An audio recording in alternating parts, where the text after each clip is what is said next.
She had counted the days for almost 3 years.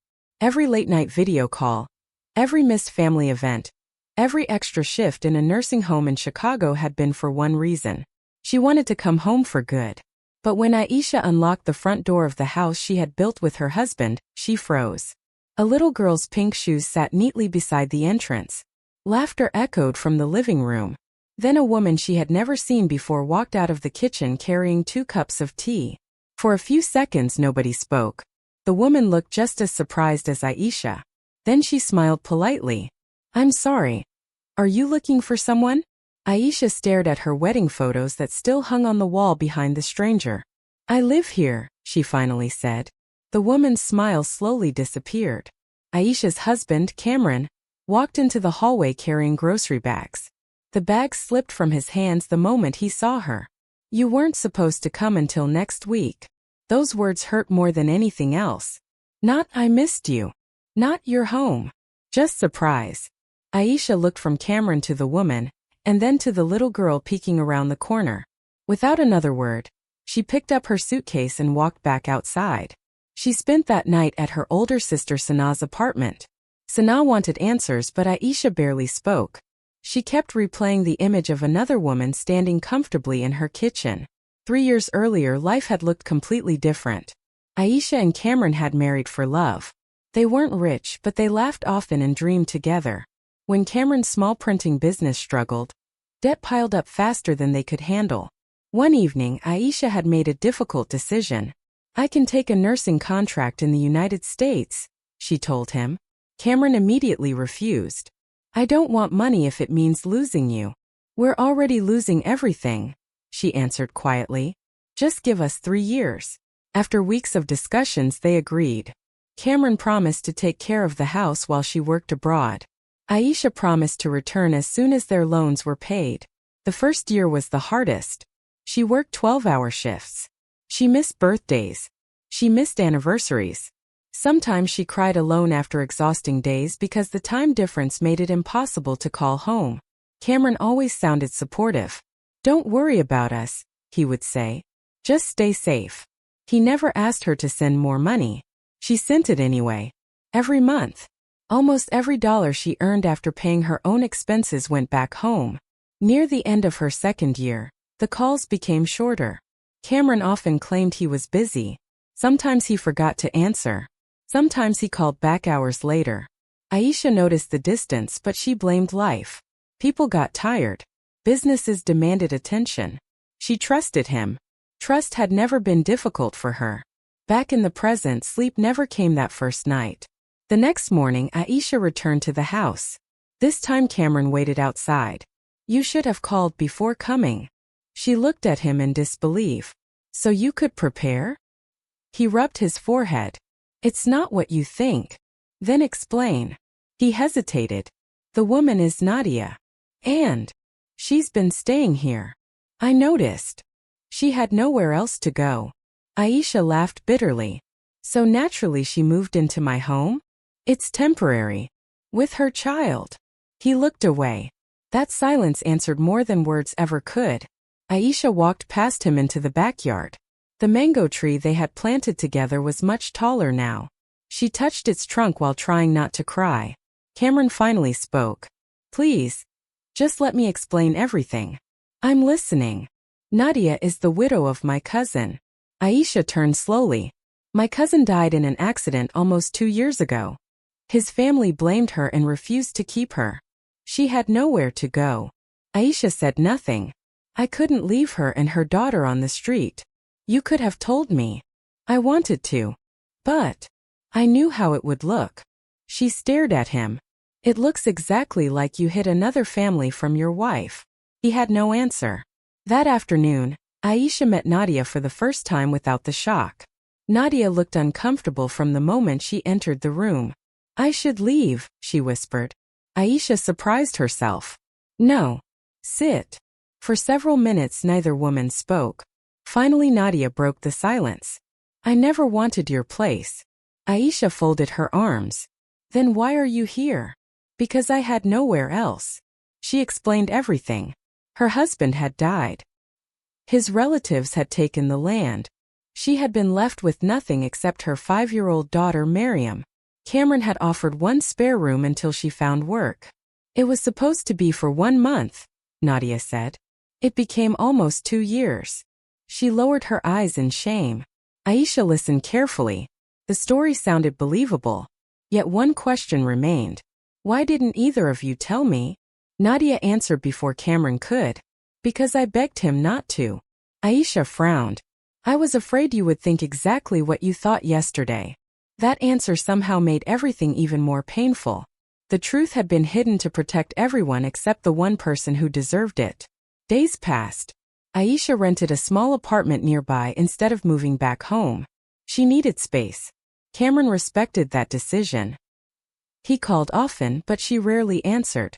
Then one afternoon, Sana arrived with unexpected news. I spoke with someone who works near Cameron's shop. Aisha looked up. What did they say? They said Cameron nearly lost the business last year. I never knew. He sold his own car. Aisha frowned. He told me business was improving. Sana nodded. He didn't want you to worry while you were working overseas. That night curiosity replaced anger. The next morning she quietly visited Cameron's printing shop. The place looked much older than she remembered. Machines needed repairs. The roof leaked in one corner. Cameron was working alone. He looked thinner, more tired. An elderly customer thanked him before leaving. You always charge me less, the man said. I know you're helping my grandson. Cameron smiled. Just bring me more business. The customer left. Aisha remained hidden outside. Nothing she saw matched the image she had built in her mind. That evening she checked the bank records she still had access to. Something caught her attention. Large withdrawals had been made over the last 2 years. She assumed the money had been spent on luxury. Instead, the receipts showed hospital payments, school fees, house repairs, loan installments, and supplier debts. There were almost no personal expenses. She felt confused. If Cameron had betrayed her, where was the evidence? If he hadn't, why had he hidden everything? A week later another truth appeared. Miriam became seriously ill. Nadia panicked because the child struggled to breathe. Without thinking, Aisha rushed them to the hospital. Years of nursing experience took over. She stayed calm while comforting the frightened girl. The doctors treated a severe asthma attack. Hours later Miriam finally smiled weakly. You stayed. Aisha squeezed her tiny hand. Of course. The little girl whispered something unexpected. Uncle Cameron said you help everybody. Aisha looked toward the hallway where Cameron stood quietly. For the first time since coming home, she saw tears in his eyes. A few days later, Miriam handed Aisha a drawing. It showed 4 people standing beneath the mango tree. Aisha, Cameron, Nadia, and herself. At the top, the child had written, "Thank you for saving my mommy." Aisha looked at Nadia. Nadia immediately shook her head. No. That's not what I taught her. The misunderstanding hurt everyone. That evening Nadia packed her bags. I've found work in another town, she said. I'll leave tomorrow. Cameron tried to stop her. You don't have to rush. I do. She turned toward Aisha. You deserve your life back. Aisha looked around the living room. This house no longer felt like home. Not because of Nadia. Because silence had replaced honesty. She faced Cameron. You didn't betray me with another woman. He nodded slowly. But you betrayed me another way. His shoulders dropped. I know. You decided what I deserved to know. I was trying to protect you. No. Her voice remained calm. You were protecting yourself from difficult conversations. He closed his eyes. She continued. I spent 3 years believing we were facing life together. We weren't. You were carrying secrets. I was carrying hope. Neither of them spoke for a long time. Finally Cameron admitted something he had never told anyone. I was ashamed. She waited. I couldn't protect our family without your money. Then I couldn't save my cousin. Then I couldn't save my business. Every time you called I wanted to sound strong. His voice cracked. I kept thinking I'd fix everything before you came home. Aisha quietly answered. Problems grow in silence. Weeks passed. Nadia moved into a small apartment near her new job. She insisted on paying back every favor little by little. Aisha visited Miriam sometimes. The child always ran toward her with open arms.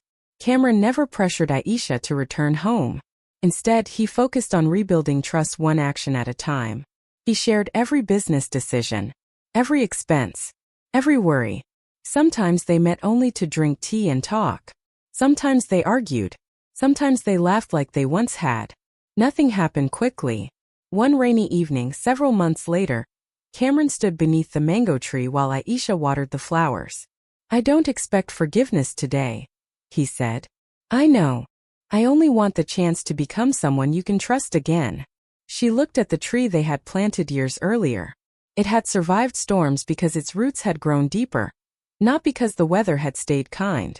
She finally spoke. "I can't erase what happened. I know.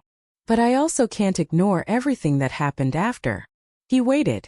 "I'm willing to start over. Not continue. Not pretend. Start over." A slow smile appeared on his face. He didn't move closer. He understood that trust could not be rushed. Over the next year, they rebuilt their marriage in ways they never had before. There were no grand promises, only small, consistent actions, honest conversations, shared decisions, open phones, open finances, open hearts. The house slowly felt like home again, not because the pain disappeared, because nothing important was hidden anymore. One afternoon, Miriam visited with Nadia to thank them before moving to another city for a better job opportunity. The little girl ran to the front door, placed her pink shoes neatly beside the entrance and smiled. This time, when Aisha saw those little shoes waiting by the door, they no longer marked the day she thought she had lost everything. They reminded her of the day the truth finally found its way home.